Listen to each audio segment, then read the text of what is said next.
Hello, my name's Philippa Waller. My name is Penelope Waller, and we are two of the directors at 4D Human Being. And welcome to the 4D Human Being podcast. What's it all about, Pen? It's all about your personal and professional relationships. It's about your communication skills, how you lead, how you work and build teams, how you are looking after yourself and your well-being, and how you are much more at choice. What do we mean by that? Well, sometimes we can get a little caught in patterns in life and we can all be a little bit on our automatic pilot. So 4D Human Being is all about helping us get back to choice and being a four-dimensional human being. And your fourth dimension, of course, is intention. So whether it's about your impact, your leadership style, your team dynamics, whether it's about your well-being, whether it's about your communication or your presentation skills, anything that involves human beings interacting with other human beings, 4D Human Being are here to help. we're going to take a deep dive and look at some tools, insights, theories that are going to help you go from a 3D human doing to a 4D human being so that you can happen to the world rather than the world simply happening to you. Hello and welcome to the 4D Human Being podcast. I'm flying solo this week. So this is a new format or experiment, mainly due to a busy January. So it's all go here at 4D. So I'm going to fly solo. And I thought I would take this opportunity to talk about something that comes up a lot with clients, both coaching and therapy, and that is anxiety. Now, it's a huge topic and it certainly deserves more than one episode of a podcast, but I'm really going to try and bring to this podcast some of the main thoughts around anxiety, some of the main issues that I certainly see with it or that I've experienced, and also some of the more tangible kind of breakthroughs, as well as the blockers, some of the things that get in the way. Because we all kind of know what anxiety is. We certainly sort of know how it feels, most of us, but we can get very stuck in it. And I want to talk about why that happens. So I think January is a really good time to talk about anxiety, and certainly anxiety in 4D. It's so interesting, isn't it? We have such a narrative around January. I've lost count of the number of people who've said, oh, well, you know, it's January. And it feels like we can be holding a lot, and that also things can tip in from last year. So it's almost like a sort of hangover from last year, and the feeling that we've sort of got to get going, get started and really, you know, kick off, or, you know, it's new intentions, we want to do things differently, or we really want to get going, or we have a sense sometimes at the year end, at the beginning of the year, that time is moving quickly. So if time's running out, we've got to go even faster. So there's lots of reasons why the beginning of the year, January, can feel anxious. But let's face it, it's an all-round year thing, anxiety. So what is anxiety? Well, firstly, a lot of people refer to anxiety as what we call an inhibitory emotion. So we think of kind of core emotions as fear or sadness or anger or joy. And there's lots more, of course. You know, we might have envy, jealousy. Lots of people refer to anger as frustration. I hear a lot. But there's core emotions that we understand or love. An inhibitory emotion can be something that almost sits at the next level and almost can act as a barrier to stop us feeling that. So I'll come back to that, but we can think of anxiety almost like strangely like a defense mechanism, which is sort of a weird way to think about it, because we think, well, what's it defending me against? It's really unpleasant. It's not helping me not feel pain or discomfort, but it might be stopping us accessing a deeper fear, for example. So anxiety it shows up obviously in 4 dimensions. We'll feel it in the body. So we're all different. We might feel tight-chested, heart racing. Lots of us might get kind of tense muscles, particularly around the shoulders or the neck. We'll hold it in different places. Some people really hold anxiety in the stomach. You could even have, sort of problems with stomach or digestion. You might kind of get clammy, sort of sweaty hands. Some people might even get sort of shaking legs, or tight jaws is another one. It comes up in all kinds of manifestations physically. Emotionally, we can often feel a kind of panic, kind of chaos, very dysregulated. We might be pinging from fear to worry to anger to frustration to blaming to sadness to defeat or even depression. So often we think about anxiety as very different from depression, but they're very strong bedfellows. Often we can move back and forth from a kind of anxious state, and then we just can't tolerate it anymore. It's too much. We're exhausted, and then we'll sink, and then we might come back up again and get anxious again. So it's got a very kind of mixed flavour to it, almost to the point where we might not even recognise that we're anxious, partly because we're so normalised to it. So if I come on to the thinking in a minute, let's think about, actually, first of all, let's think about being really normalised physically. That when we become anxious, our fight or flight has kicked in. So we've gone into what we call the sympathetic nervous system. Terrible labeling. Our nice calm state is our parasympathetic nervous system, and our more activated state is our sympathetic nervous system. And when that kicks in, we're in fight or flight. So the body's very activated. The thinking starts to potentially shut down, not always, and certainly not permanently. But we've released chemicals into our body. We've released stress hormones into our body. So it's very uncomfortable, and it kind of wants us to do something, although we don't always know what we can do, because we're no longer in a reality where we are basically being activated because, you know, the tiger's on the savannah and we need to run away or kill it.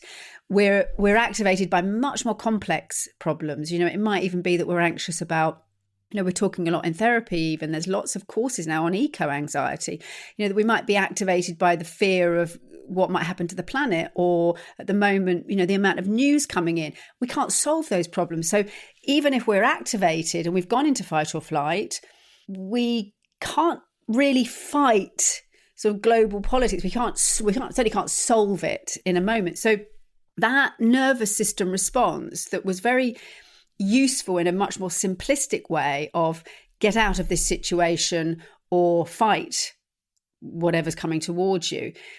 The same system's getting activated, but of course we're dealing with much more complexity that we can't just solve. So then we get really stuck. So what can then happen, and this is what really we're often dealing with when we're having conversations with friends or our family members or a therapist or a coach, is the thinking gets stuck. We're caught in this sort of what feels like an eternal loop of trying to solve the problems. So thinking, worrying, if I just do this, I'm holding all of the projects I've got at work. Where can I find the time to schedule this in? Have I remembered to do that? What if that presentation isn't up to the mark? Should I put this element in it? Should I change that around? And all of this is anxious thinking, trying to resolve a feeling of unease or worry that we want to get back to stasis, which is basically the whole human experience, is that shift between a kind of disruption. We're always trying to get back to homeostasis, to balance. So if we think about a feeling of being thirsty or hungry, the body's asking us to drink something or eat something so that we can get back to homeostasis, back to balance. Of course, it's the same when our nervous system gets activated. We've got that adrenaline now coursing through us and that cortisol often flooding the prefrontal cortex. So we can't really think straight. It's very confusing. We know we need to do something. And the body wants to get back to stasis. But of course, it's not as simple as having a glass of water or eating a meal. We're dealing with maybe a whole team of people at work or 300 people in an audience when we're about to give a presentation, or we might be dealing with family dynamics or a partner who has a certain pattern or habit around something that they've always had, and just at this point I can't really deal with it, it's annoying, or our buttons get pushed. I want to talk more about this in a minute. It's historic stuff often that's coming up. So we can then get stuck in that. So we're now trying to resolve complex issues or things about other people that annoy us that, of course, we literally cannot solve because we can't change other people. And now we're stuck. We can't resolve whether or not 100% of that audience is going to think we're good enough. We can't resolve whether or not my job's going to last forever and I'm going to be secure into my, retirement years. We can't resolve whether or not your child's going to choose the topic at university that's going to make them happy and they're going to,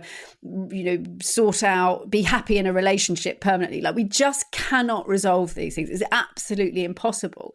So then the prefrontal cortex gets stuck in just going over and over and over them to try to get back to stasis.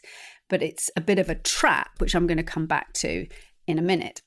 So why does this happen, and why is it sometimes really worse than others? Well, often I think about, those Fisher Price toys. I don't know if that probably says a lot about my age, but they were like toys that had big colourful buttons on for toddlers. And when something might happen in our everyday life, someone hasn't, refilled the water bottles and put them in the fridge. That was one of mine a while ago. Or they might have put an empty milk carton back in the fridge, or something that we might think, well, that's quite small. But in these micro moments, what happens is your Fisher Price toy from your past, it's like someone has gone up to it and gone, I'm just going to push all these big colourful buttons, particularly the red ones. I'm going to really push them. It's not really about the water bottles. It's not really about the milk carton. It's about the fact that someone hasn't thought about you, or someone thinks, oh, you can do it. You'll manage it. It's about the fact that suddenly the buttons have been pushed where you're taken advantage of, you're not cared about, you're not thought about. It might be any number of things that you can recognise from your past. And when those buttons get pushed, you've been disrespected. It might be that, many people talk about having had a difficult experience at school where they're asked to stand up and read, and then they stumbled their words, and there was shame. Shame's often very much a partner to anxiety. And suddenly these buttons are getting pushed and we can't understand why we have reacted so strongly. But it's not really the event, it's the trauma and the trigger that it's pushing. So it's those buttons, those patterns from our childhood, often when we were younger, that suddenly get pushed. So now we're caught in that overthinking.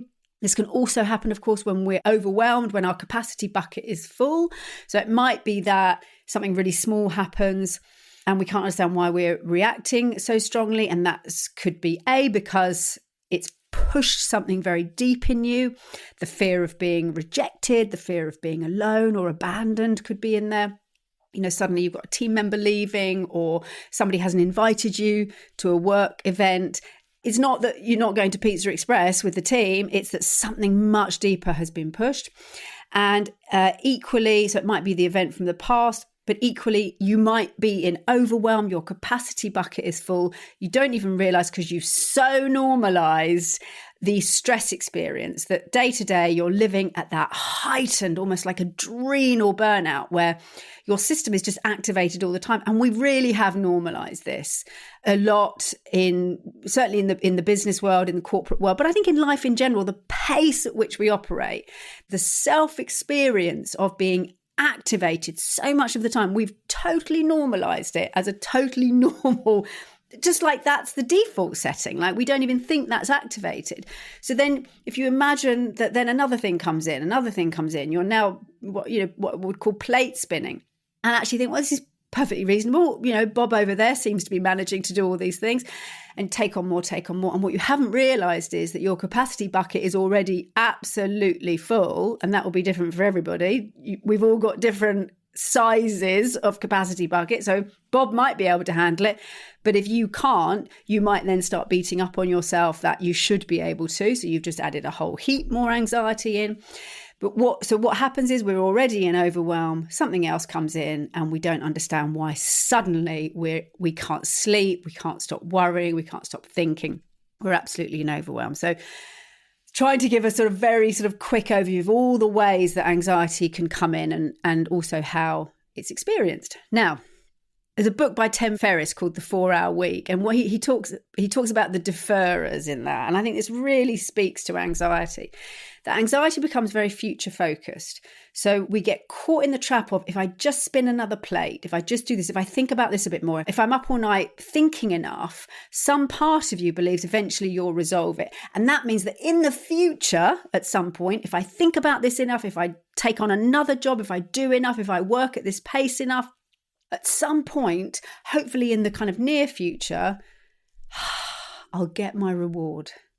I will feel at peace. And that is the thing that so many people say to me, is when I say, what does that feeling want? Like what's really wanting here? Peace. I just want to feel peace, is what people say.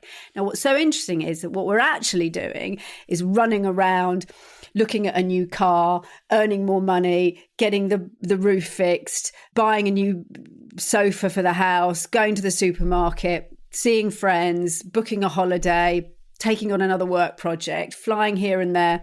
We're doing all of these things, which is, fine. Some of it may well be necessary. What we really want is peace. And here's the trap. We think that if we just get that supermarket shop done, if we just get that other task done, if we just do this next business trip, if we just do that presentation, if we just spend that evening till 11 o'clock and not see our family, then eventually we'll get the reward of time and peace.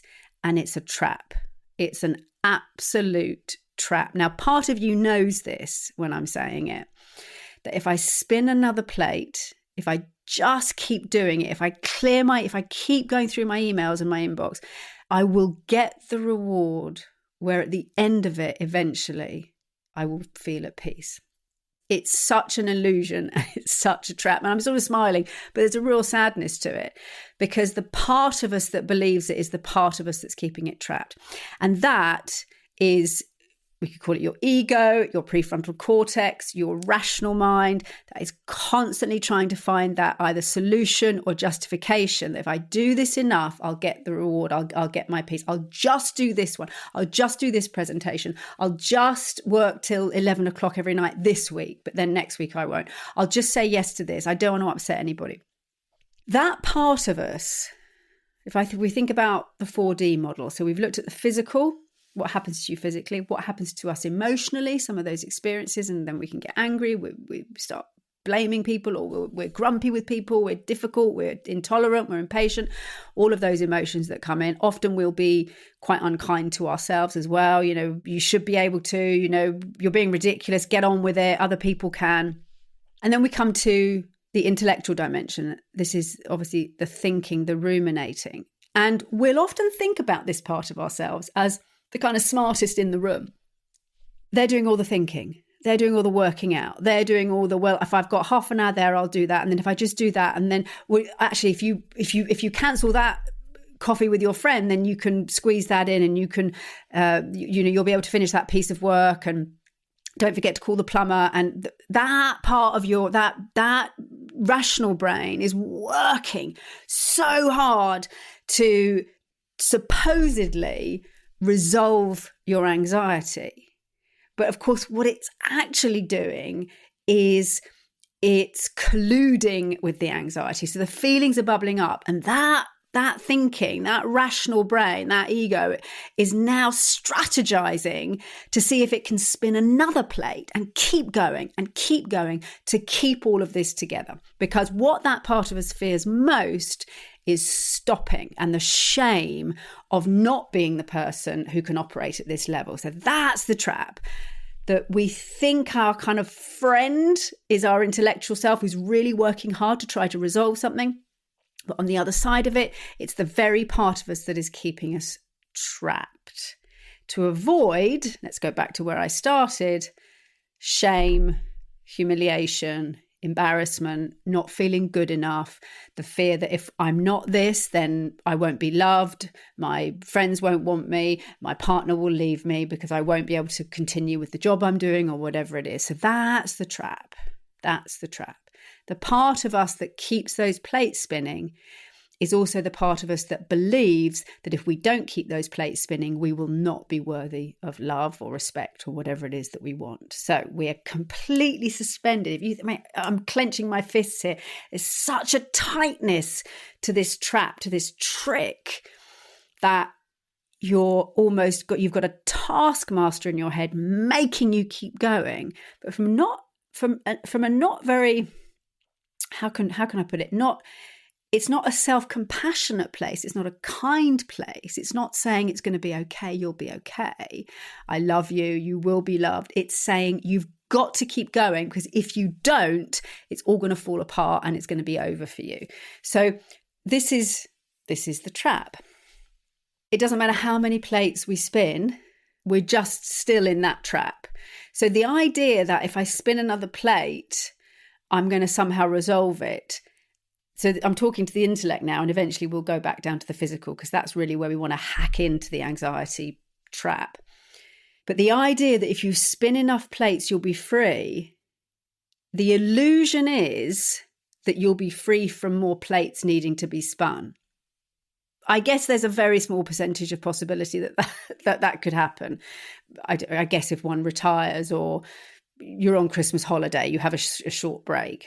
But actually what you really want to be free from is the trap that you believe that if you don't operate at this level and you don't worry and fear that people won't want you, you'll be of no value and your life will fall apart. That's really what you want to be free of. The idea that if you do enough things, your inbox will at some point be empty. Again, that's part of the trick, that if you resolve that, everything else is going to be resolved. But it's like looking the wrong way. It's like looking at the wrong problem.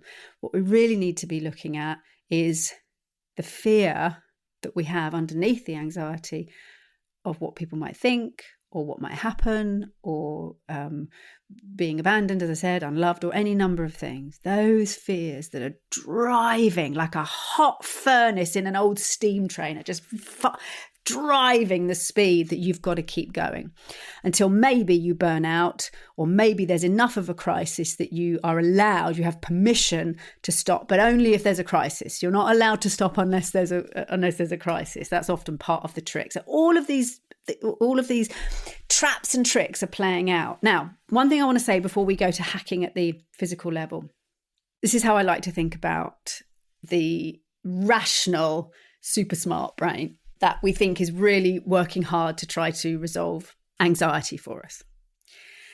The thing about that prefrontal cortex and that smart brain that's working really hard to try to squeeze in even more to your schedule and rationalize by saying, well, I'll only work half an hour more on Wednesday and I'll just about be home in time to, see the kids or whatever it might be. That part of you that is working really, really hard to try to make the current situation tolerable and work well enough to get all of those things done and still be the good friend or parent or whoever, whatever that you want to be. That brain, that smart, rational part of our brains thinks it's the smartest cookie in the room. I'm going to take a breath, because it's always finding a way out of this plate spinning treadmill trap. Here's a little secret. That lovely, rational brain that can often be tied up with our ego, thinks it's the smartest person in the room. We've learned somehow along the way through our education that thinking, that prefrontal cortex, that think is the smartest part of us. It's not. Headline news. Not always, not for some things, not for this. Here's how to think about that part of you sometimes when it goes into overthinking. It's like, imagine a little mini version of yourself, or like a child version of yourself, sitting on a big throne that's way too big for it, perhaps with even its sort of, your parents' clothes and shoes on. So it's swamped. It's really small. It's got this big crown on its head and a sort of holding a scepter, like a sort of ancient royal, sitting on a throne, thinking it's the big king or queen. and it's this tiny little person that is way out of its depth. That's how I like to think about that sort of smart, rational thinking, particularly when it comes to anxiety and overwhelm. It thinks it's the smartest person in the room, but it is actually way out of its depth, and it does not know how to resolve anxiety. Whether this is a useful reference. If anybody knows Miranda Richardson's Queen Elizabeth I from the second series, I think, of Blackadder, where she's this sort of petulant, sort of childish queen on a throne. It's got sort of that element to it, where it's got the power it believes, but actually it doesn't really have the solutions that are promoting the well-being or the kind of calm or the kind of, sense making where everyone knows where they are. Actually, it's very erratic and very unpredictable and sort of petulant and childish. So it's a really nice way to think about that part of us, the anxiety part of us, that it thinks it's the smartest person in the room. It really needs a break, because all it knows how to do is to keep spinning more plates and getting angry and upset that it's spinning plates. That's the strategy that it has to try to break us out of spinning so many plates. But of course, actually what happens is we just have to speed up and speed up and speed up, because the only way to keep spinning more plates is to get faster and faster. And it gets dangerous for our health and certainly our relationships.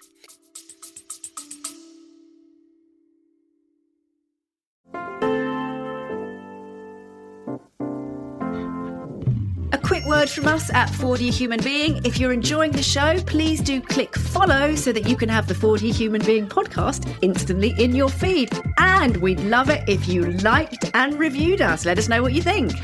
Please do think of one or two people that you could share the 4D Human Being podcast with. Somebody who would really benefit from the content you're listening to right now. Back to the show.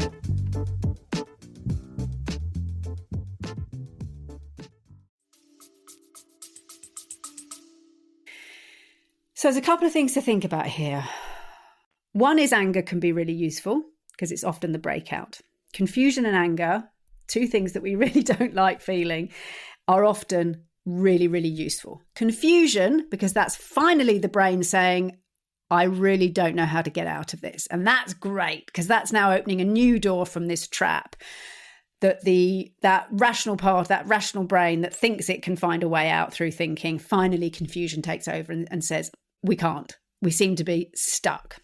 And secondly, anger can be really useful because anger is usually saying this is not okay anymore.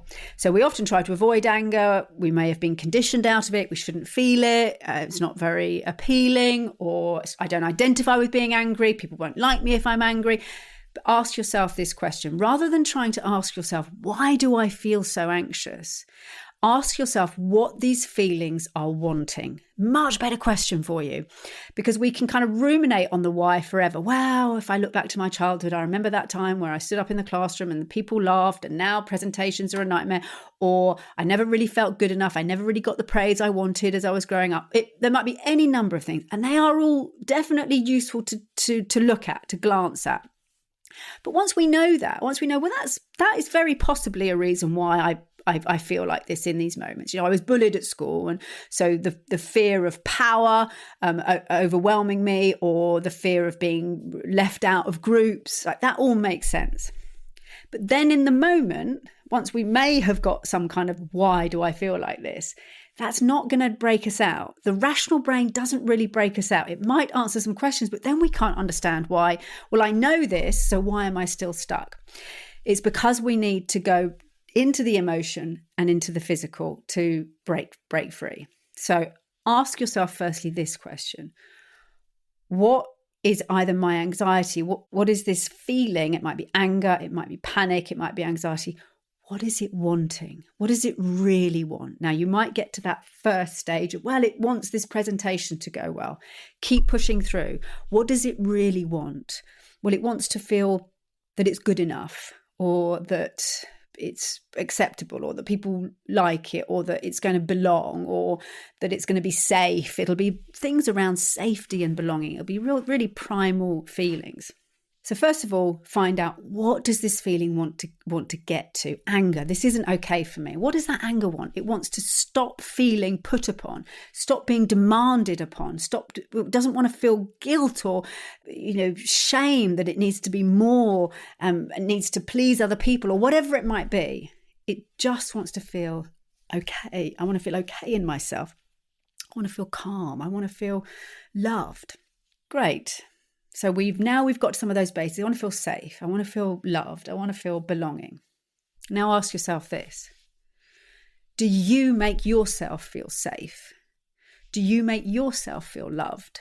And do you make yourself feel like you belong, like you're with yourself? Or are you, because of your anxiety, constantly outside of your body, outside of your own present experience, charging into the future? As I said, anxiety is usually future focused, takes us into the worry of the future. And have you disconnected from taking care of yourself, from loving yourself, from being with yourself, from caring about yourself? And so often we're looking for the thing that really is wanting underneath anxiety. We're looking for it outside of ourselves, either in a partnership or a friendship, relationship, or in a job, or in a meeting, or in a presentation, or in a report we're writing. If I do that, if people like that, then I will be valuable and loved. So we're looking to do the thing in the world that's going to mean that the other person loves us, wants us, needs us, will take care of us. And that is a very, very unstable place to stay in. Because all the time we're looking outside of ourselves. What we call the locus of control is outside of ourselves. It depends on other people, whether I feel safe or loved. We are always at the mercy of the world, or the next meeting, or the next pitch, or the next comment from somebody, or disagreement or agreement, or whatever it might be. So we need to come back to ourselves. That when you're in an anxious state, plate spinning, usually what we're doing is trying not to feel fear or shame or anger or sadness or any number of things. So I'm looping right back to where I started. Anxiety is an inhibitory emotion. And if we do enough, we'll be wanted. We'll have the external validation. So we won't need to give ourselves love because other people will. And we're pushing away in ourselves parts of us that we don't want. I don't want my shame. I don't want my anger. I don't want my fear of rejection or whatever it might be. So I'm going to push those parts away. I must not feel sad, angry, fearful, whatever it might be, or shame. But I want other people to really love me, all of me. But I don't want those parts, but I want them to make me feel better. I want them to accept me. I want them to love me. So we're absolutely now caught in another kind of trap, if you like, the other layer of the trap. The thinking is trying to keep us at the same strategy, believing that at some point, if I do enough, I'll have peace, I'll win, I'll get there, and things will be okay. Underneath that, we're in another kind of trap, which is I want other people to love me entirely, but I don't want these parts of myself. I don't want to love me entirely. So here's the way out of the trap. Physical and emotional. Stop. What your body really wants is to slow down. You have to hack this at a nervous system level. Literally, the way that you're about to open the tea bag box or the coffee jar, in that activated state, everything is going to be at a kind of hurried, anxious, frustrated. You'll be ripping the lid or the cover off of the coffee. Everything will be in that place. Any of you, those of you with dogs, when I'm in that activated state and the dogs need showering, you're not as gentle with them. Everything starts getting treated from this activated state. You need to stop. What your system wants is to slow down. So literally walk slower. Pick up that coffee jar slowly. You can hack it at this level. The thinking is complicated, but the body will take instructions. Imagine you're walking through water. Imagine dialing your speed down by 50%. Everything has to go slowly. that it doesn't have to be complicated. I'm not saying it's easy, but it's not complex in terms of a mental strategy. It's just slowing everything down. Speak slower, move slower, walk up the stairs slowly, do everything slowly. You're going to tell your system, we're not playing that game anymore. We are not spinning plates. We are taking it very, very slowly at a really fundamental level. The way you pull your keys out of your pocket, put them in the door, everything slowed down. This is your hack. And then, of course, you can add things to that. Go for a slow walk, take a slow bath. There's lots of things you can do. Talk to a friend, take it gently, play slower classical music. Like, there's lots of things you can do to help this. Slow your system down. Your brain is going to fight this so hard. It's going to fight you to speed up again. It's going to tell you you can't. It's going to tell you it's going to fall apart. It's going to tell you that you'll end up sort of on the rubbish heap. You'll have no job. No one will love you. Your ego mind is going to fight you every step of the way to get back to your plate spinning and to get back to your fast treadmill life. So expect it. Don't be surprised. Expect it. I'm not even going to say roll your sleeves up. I'm going to say take it slowly. And remember, this part of you is much smarter than that little part of you who is now shouting on their throne with their oversized crown, saying, you've got to go faster. You are smarter than that. Smile gently at it. You're not going to get into a fight with yourself. I really hear you. I really hear how frightened you are that I'm slowing down and how much you want to go faster. I really get that. And I know how scared you are that if I slow down here, it's going to be really bad news. I see you, I hear you, and I know, and it's going to come back. Yeah, well, then you should listen. Come on, we've got to go. Just keep noticing. I can really hear you that you really want to get on. You want to go and work harder on that presentation. You want to stay up till midnight. I really, really hear you. I can really feel how scared you are. I really get that. We're just going to take it slow for a moment. It's okay. Both can be true. You can be scared. I can be slow.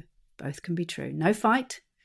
It's like it's like having a passenger in your car or a child in your car who's really sad or angry or scared. And you go, I see you. I know you're there. We're just going to take a moment. We're going to go and look at the view. It's okay. You're going to do that for yourself because all of your running is trying to get someone else to do it for you who never did it for you enough in the past. You're going to do it for yourself. Okay. And this ties in with the second piece, which is when the shame comes up, when that anxiety thinking comes up, or the people will think you are what ... fill in the gaps. People will hate you. People will see that you're not good enough. All of those things. I want you to imagine them as parts of yourself, versions. Almost imagine them as, the shame part of you might have their eyes down and sort of their shoulders hunched, and almost imagine those parts. And you're going to say to them all, I really see you. I really know how frightening this is. And it's okay. It's okay. And yes, we will still do some work. Yes, we'll still do those things. And we're going to take a moment. We're going to take some time and we're going to do it a bit differently. Now, it feels in a way like nothing, and your brain, like I said, is going to fight you. This is where you can break the cycle, because all the time that your fast thinking anxiety is trying to solve it at that level, you're caught in almost like an infinity loop, just going round and round. And you'll feel a bit better when, you've done that bit of work and you've got the praise and now you've got the high and you'll feel a bit better, but then you'll dip back down and the next thing will come and then you'll be in the fear and the frustration and the anxiety. And then you'll go back round, you'll get the little high of having achieved it, but you're just caught. So you're going to use your anger to break out of that loop and start getting your system used to slowing down. Might be 5 seconds to start with, then it might be 10, then it might be a minute. The brain will keep going. It's going to fight you. Just notice it. Don't get into a dialogue with it.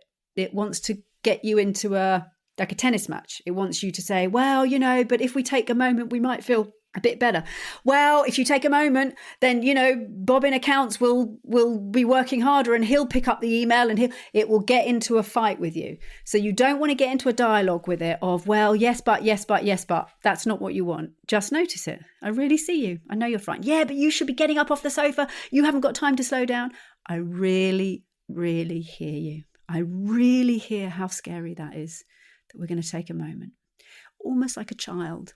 Because the child that's anxious about that presentation is a child that's anxious about that presentation. It's the part of you that hasn't been taken care of, and you're going to take care of it. Now, there's lots more to say on anxiety, but in 4D 2C, physical, emotional, intellectual, intentional, 4 dimensions, 2 contexts, environment, and relationship. Where we usually want to go with anxiety, and this is what I think why people end up coming to therapy, because they've tried this and they can't understand why it doesn't work. Where we tend to go is the intellectual, to some extent the environment. We might go on holiday, or we might move house, or we might buy some new clothes or something. So we try to use our environment, intellectual, environment, and relational. If we have that conversation with that other person, if we tell them that when they do that, it annoys us, if we have the conversation with our boss, that's all going to help. So we'll tend to go to those 3 parts of the 4D 2C model: intellect, environment, and relationship. Where we actually need to start is our own physical experience, our own emotional dimension, and our intention is to shift our intention. So that's partly why we get so stuck. We can't understand, literally I'm using the words understand, we can't understand why we can understand and yet nothing changes. We can't understand why we've had the conversation with the other person and nothing changes. We can't understand why we've just had a holiday and yet we feel the same. It's because we are totally missing the first stack of our self-experience. We're trying to change the icing on the cake and we're wondering why the cake still doesn't taste good. We need to go to the cake. Slow down physically, maybe go for a run sometimes, but really balance it with not activating it, but slowing it down. Hack your physical dimension, hack your emotional dimension by not rejecting or fighting those emotions anymore. Let shame in, say, I see you. I know you're frightened about being humiliated. I really see you. And I'm going to be here for you. Even if people think this is rubbish, I'm going to be here for you. I am not going anywhere. That is going to be a game changer eventually. I know it feels crazy to start with. You think nothing's really happening. I'm just talking to myself like a crazy person. But your amygdala, your limbic system, is not listening to your prefrontal cortex language. It does not understand that rational thinking. It does understand imagery. It does understand visualizing emotions and different parts of ourselves. It does understand this kind of conversation we're having with ourselves. So call it crazy. If you're that anxious and you're suffering, I'm going to offer you, it's definitely worth a try. So you're shifting your intentional self towards being in a different relationship with your physical self and your emotional self. Okay. I could go on and on about anxiety. I just want to start with that. Some of the things that come up. Stop thinking that your rational brain has got all the answers. It's proved over the years it definitely doesn't. Love it. Say, lovely, you're doing a lovely job there with your big crown on your big throne. And sometimes when it's about reading books and analysing reports, nobody better than you. You are not the person for the job of regulating my nervous system and breaking me out of this anxiety trap. You just want to spin more plates. I am going to stop plate spinning entirely. Okay. I wish you really, really well. If you would like more on anxiety, let me know. Philippa at 4D Human Being, 1L2Ps, or you can contact me at info@4D Human Being. If this is useful, if you would like more, let me know, and we can dive even deeper into anxiety, burnout, and overwhelm. Otherwise, Penelope and I will be back with more 4D delights very soon. I really, really wish you well. Take very, very good care of yourself. Be a friend to yourself. Thank you so much for listening to this episode of the 4D Human Being podcast. We hope you enjoyed the show. Do take on board some of the insights, tools and tips, because every time that you try something new to get back to choice, you are making a vote for the you that you want to become. And I love that phrase, Pen. I do too. And please do share this episode with somebody that you know would really benefit from the lessons and learnings we've been chatting about today.